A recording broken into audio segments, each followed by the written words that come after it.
എല്ലാ വിദ്യാർത്ഥികൾക്കും പുതിയൊരു വീഡിയോയിലേക്ക് സ്വാഗതം. ഈ വർഷത്തെ LBS nursing and paramedical degree കോഴ്സുകളിലേക്കുള്ള പ്രവേശനത്തിനായിട്ടുള്ള അപേക്ഷകൾ ജൂൺ 7 അവസാനിക്കുന്നതാണ്. അപ്പോൾ ഇതുവരെ LBS വെബ്സൈറ്റ് വഴി BSc നഴ്സിംഗ് കോഴ്സിലേക്കും അതുപോലെ പാരാമെഡിക്കൽ ഡിഗ്രി കോഴ്സുകളിലേക്കുമുള്ള പ്രവേശനത്തിനായിട്ടുള്ള അപേക്ഷ സമർപ്പിക്കാത്ത വിദ്യാർത്ഥികൾ ഉണ്ടെങ്കിൽ ഉടൻ അപേക്ഷ സമർപ്പിക്കേണ്ടതാണ്. LBScenter.in എന്നുള്ള വെബ്സൈറ്റ് വഴിയാണ് വിദ്യാർത്ഥികൾ അപേക്ഷ സമർപ്പിക്കേണ്ടത്. ഈ ഒരു വെബ്സൈറ്റ് ഓപ്പൺ ചെയ്ത് കഴിഞ്ഞാൽ professional degree courses nursing and allied health sciences എന്ന് പറഞ്ഞുകൊണ്ട് കാണാം. അപ്പോൾ ആ ഒരു ലിങ്ക് ഉപയോഗിച്ചുകൊണ്ടോ അതല്ലെങ്കിൽ ഇവിടെ കാണാം admission to professional degree in nursing and allied health sciences courses 2025-26 എന്ന് പറഞ്ഞുകൊണ്ട് കാണാം. ആ ഒരു ലിങ്ക് വഴിയോ നിങ്ങൾക്ക് ആ ഒരു രജിസ്ട്രേഷൻ പേജിലേക്ക് പ്രവേശിക്കാവുന്നതാണ്.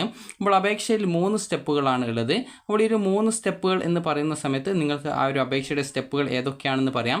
അപ്പോൾ വിദ്യാർത്ഥികൾക്ക് ആദ്യത്തേത് നിങ്ങളുടെ ബേസിക് ഡീറ്റെയിൽസ് കൊടുത്തിട്ടുള്ള രജിസ്ട്രേഷൻ ആണ്. അപ്പോൾ അതിനായിട്ടാണ് ന്യൂ രജിസ്ട്രേഷൻ എന്നുള്ള ലിങ്ക് കൊടുത്തിട്ടുള്ളത്. അപ്പോൾ അതിൽ നിങ്ങളുടെ ബേസിക് ഡീറ്റെയിൽസ് കൊടുത്ത് നിങ്ങളുടെ ബേസിക് ആയിട്ടുള്ള ഡീറ്റെയിൽസ് രജിസ്റ്റർ ചെയ്യുക.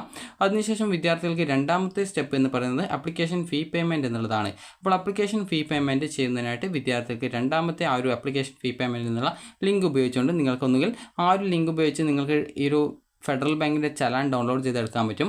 അപ്പോൾ അതിൽ നിങ്ങളുടെ ആപ്ലിക്കേഷൻ നമ്പറും കാര്യങ്ങളൊക്കെ കൊടുക്കുമ്പോൾ നിങ്ങൾക്ക് ഫെഡറൽ ബാങ്കിൻ്റെ ചലാൻ കിട്ടും. അപ്പോൾ അതുവഴി ആ ഒരു ചലാനെ ഉപയോഗിച്ചുകൊണ്ട് ബാങ്ക് വഴി നിങ്ങൾക്ക് പേയ്മെൻറ്റ് ചെയ്യാം. ബാങ്ക് വഴി ചെയ്യുകയാണെങ്കിൽ 24 മണിക്കൂറിന് ശേഷം മാത്രമാണ് മൂന്നാമത്തെ സ്റ്റെപ്പ് കംപ്ലീറ്റ് ചെയ്യാൻ പറ്റത്തുള്ളൂ. അപ്പോൾ ഓൺലൈനായിട്ട് നിങ്ങൾക്ക് ഡെബിറ്റ് കാർഡോ ക്രെഡിറ്റ് കാർഡോ UPI ഉപയോഗിച്ചുകൊണ്ട് നിങ്ങൾക്ക് ഫീ പേയ്മെൻറ്റ് ചെയ്യാം.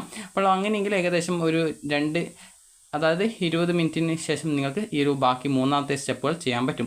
അപ്പോൾ ഇങ്ങനെ നിങ്ങൾ ഫീ പേയ്മെൻറ്റ് കംപ്ലീറ്റ് ചെയ്ത് കഴിഞ്ഞാൽ ഈ ഒരു മൂന്നാമത്തെ സ്റ്റെപ്പ് എന്ന് പറയുമ്പോൾ ലോഗിൻ എന്നുള്ളതാണ്. അപ്പോൾ ഇവിടെ ലോഗിൻ എന്നുള്ള ബട്ടൺ കാണാം. ജസ്റ്റ് അതിൽ ക്ലിക്ക് ചെയ്തുകൊണ്ട് വിദ്യാർത്ഥികൾക്ക് നിങ്ങളുടെ ആപ്ലിക്കേഷൻ നമ്പർ അതുപോലെ തന്നെ ആപ്ലിക്കേഷൻ നമ്പർ നൽകി വെരിഫൈ ചെയ്യുക. അതിനുശേഷം പിന്നീട് അത് നിങ്ങൾ നൽകിയ ആപ്ലിക്കേഷൻ നമ്പർ കറക്റ്റ് ആണെങ്കിൽ അത് അടുത്ത പേജിൽ പോകും. അവിടെ നിങ്ങൾക്ക് രജിസ്റ്റർ നമ്പർ അതുപോലെ പാസ്വേഡ് എന്ന് നൽകാനുണ്ടാവും. അപ്പോൾ ആ ഒരു രജിസ്റ്റർ നമ്പറും പാസ്വേഡും കൃത്യമായിട്ട് ടൈപ്പ് ചെയ്ത് കൊടുക്കുക. ടൈപ്പ് ചെയ്ത് കൊടുത്ത ശേഷം വിദ്യാർത്ഥികൾക്ക് പിന്നീട് അടുത്ത പേജിൽ നിങ്ങൾക്ക് നിങ്ങളുടെ പ്രൊഫൈൽ പേജ് കാണാൻ പറ്റുന്നതാണ്. അപ്പോൾ പ്രൊഫൈൽ പേജിൽ നിങ്ങൾക്ക് ഇതുപോലെ കാണാൻ പറ്റുന്നതായിരിക്കും. അതായത് ജസ്റ്റ് കാണിച്ചു തരാം. അപ്പോൾ പ്രൊഫൈൽ പേജിൽ നിങ്ങൾക്ക് ഇതുപോലെ 3 ലൈൻസ് കാണാൻ പറ്റും. അപ്പോൾ അതിൽ ക്ലിക്ക് ചെയ്യുക.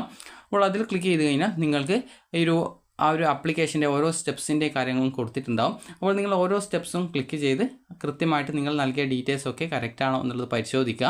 അങ്ങനെ പരിശോധിച്ച ശേഷം പിന്നീടുള്ള മൂന്നാമത്തെ സ്റ്റെപ്പ് എന്ന് പറയുമ്പോൾ നിങ്ങൾ അപേക്ഷയിൽ എന്തൊക്കെ റിസർവേഷൻസ് ആണോ ഈ ഒരു അപേക്ഷയിൽ ഉൾപ്പെടുത്താൻ ഉദ്ദേശിക്കുന്നത് ആ ഒരു റിസർവേഷൻസിൻ്റെ ഡീറ്റെയിൽസുകൾ അതുപോലെ തന്നെ നിങ്ങളുടെ +2 മാർക്ക് ഷീറ്റിൻ്റെ ആ ഒരു സ്കാൻ ചെയ്ത PDF രൂപത്തിലാക്കിയിട്ടുള്ള കോപ്പി അപ്ലോഡ് ചെയ്യണം. അതുപോലെ തന്നെ നിങ്ങളുടെ ഫോട്ടോ അതുപോലെ സിഗ്നേച്ചർ എന്നിവ നിങ്ങൾ അപ്ലോഡ് ചെയ്യേണ്ടതായിട്ടുണ്ട്. അതുപോലെ തന്നെ നിങ്ങൾക്ക് റിസർവേഷൻ അതായത് ഫീസ് ആനുകൂല്യമുള്ളവർ ആണെങ്കിൽ ഇൻകം സർട്ടിഫിക്കറ്റ്, അതുപോലെ EWS കാറ്റഗറിയിലുള്ളവരാണെങ്കിൽ EWS സർട്ടിഫിക്കറ്റ്, അതുപോലെ SC/ST വിദ്യാർത്ഥികളാണെങ്കിൽ കമ്മ്യൂണിറ്റി സർട്ടിഫിക്കറ്റ് എന്തിനാണ് SC/ST വിദ്യാർത്ഥികൾ അപ്ലോഡ് ചെയ്യുന്നതെന്ന് ചോദിച്ചു കഴിഞ്ഞാൽ ഗവൺമെൻറ് കോളേജിൽ അലോട്ട്മെൻറ്റ് കിട്ടിയാൽ ഫീസ് നിങ്ങൾക്ക് കുറവായിരിക്കും. അതുപോലെ സെൽഫ് ഫിനാൻസിലെ ഗവൺമെൻറ് സീറ്റുകളിൽ അലോട്ട്മെൻറ്റ് കിട്ടിയാൽ കഴിഞ്ഞാൽ നിങ്ങൾക്ക് സ്കോളർഷിപ്പ് ഒക്കെ കിട്ടണമെങ്കിൽ നിങ്ങളുടെ കമ്മ്യൂണിറ്റി സർട്ടിഫിക്കറ്റ് നിങ്ങൾ അപ്ലോഡ് ചെയ്ത് കൊടുക്കണം. അതിനായിട്ടാണ് SC/ST വിദ്യാർത്ഥികൾ കമ്മ്യൂണിറ്റി സർട്ടിഫിക്കറ്റ് അപ്ലോഡ് ചെയ്യണമെന്ന് പറയുന്നത്. അതുപോലെ ബാക്കിയുള്ള വിദ്യാർത്ഥികളാണെങ്കിൽ ഇൻകം സർട്ടിഫിക്കറ്റ് അപ്ലോഡ് ചെയ്യണം. കാരണം സ്കോളർഷിപ്പും കാര്യങ്ങളൊക്കെ കിട്ടണമെങ്കിൽ നിങ്ങൾക്ക് അതായത് ഗ്രാൻഡ് സ്കോളർഷിപ്പ് ഒക്കെ ഉണ്ട്. അപ്പോൾ അതൊക്കെ കിട്ടണമെങ്കിൽ വിദ്യാർത്ഥികൾ നിങ്ങളുടെ ഇൻകം സർട്ടിഫിക്കറ്റ് അല്ലെങ്കിൽ നോൺ ക്രിമിനൽ സർട്ടിഫിക്കറ്റ് നിങ്ങൾ അപ്ലോഡ് ചെയ്ത് കൊടുക്കേണ്ടതാണ്.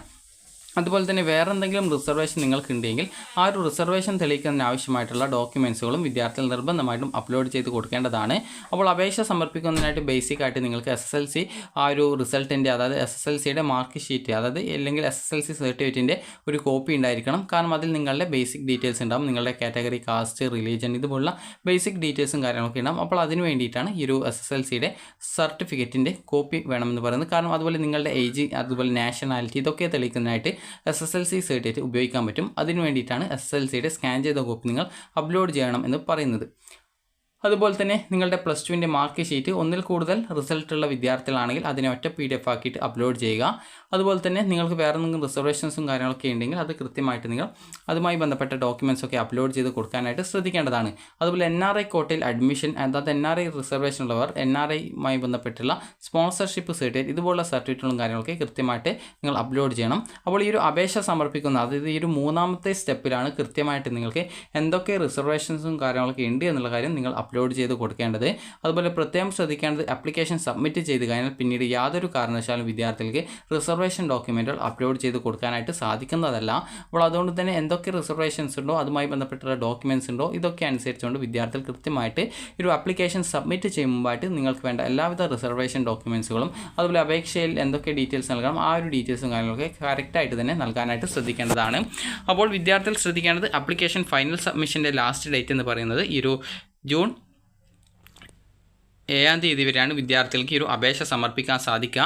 എന്നാൽ ഫീ പേയ്മെൻറ്റ് ചെയ്യാനുള്ള ലാസ്റ്റ് ഡേറ്റ് എന്ന് പറയുമ്പോൾ ഈ ഒരു ജൂൺ 4 വരെയാണ്. കാരണം ഈ ഒരു ബാങ്ക് വഴി പേയ്മെൻറ്റ് ചെയ്യാനുള്ള ആ ഒരു ലാസ്റ്റ് ഡേറ്റ് ജൂൺ 4 ചില സമയങ്ങളിൽ ഈ ഒരു ഡേറ്റ് നീട്ടാറുണ്ട്. അപ്പോൾ അതുകൊണ്ട് തന്നെ നിങ്ങൾ കൃത്യമായിട്ട് ജൂൺ 4 ഫീ പേയ്മെൻറ്റ് ചെയ്ത് ബാക്കി സ്റ്റെപ്പുകൾ ഏകദേശം ജൂൺ 7 ചെയ്യാനായിട്ട് ശ്രദ്ധിക്കുക.